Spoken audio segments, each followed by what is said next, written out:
Hello and welcome back to the channel. I'm going to give everybody a rundown on why we are changing out the gasoline engine in our 94 Toyota pickup and putting a Volkswagen TDI diesel back in it.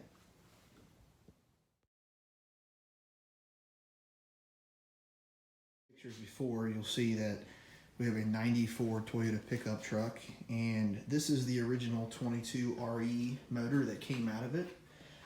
We actually had just replaced pretty much everything on the top end, new injectors, head gasket, valve seals, kind of some of the other stuff, and the truck sat a lot.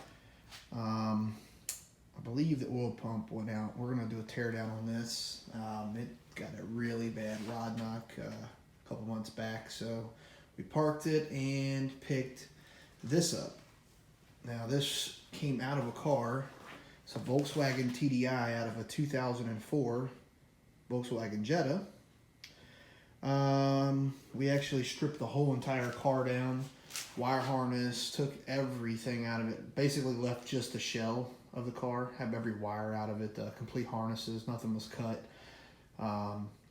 Ordered an Acme adapter.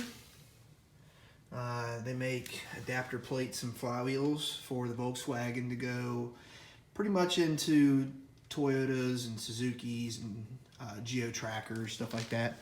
But yeah, they made a really nice adapter plates, anodized, and they also made me a flywheel that's correctly weighted to this engine and will work with a clutch for the stock 22 RE transmission.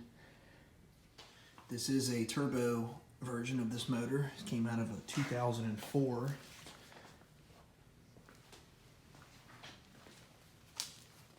Acme was nice to supply directions on how to do everything for this.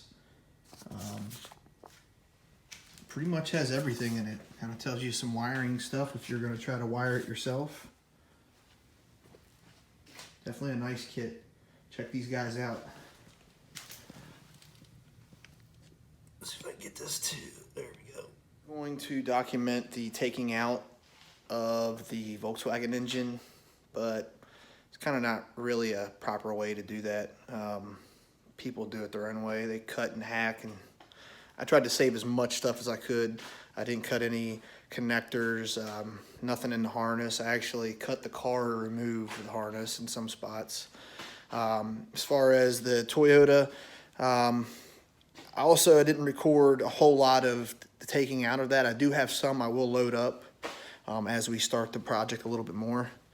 But there's not really a proper way to do that either, because you could take it apart as, engine and transmission. You could take the engine out. You can take stuff off the engine, take it out.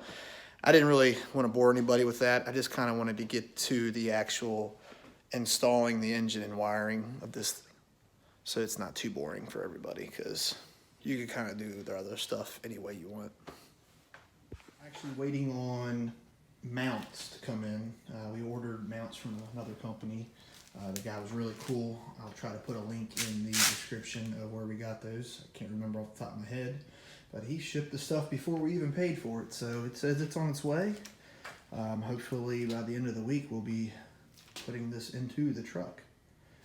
Again, stay tuned, and please hit the like and subscribe button. Helps our channel out, and there'll be a lot more of this to come.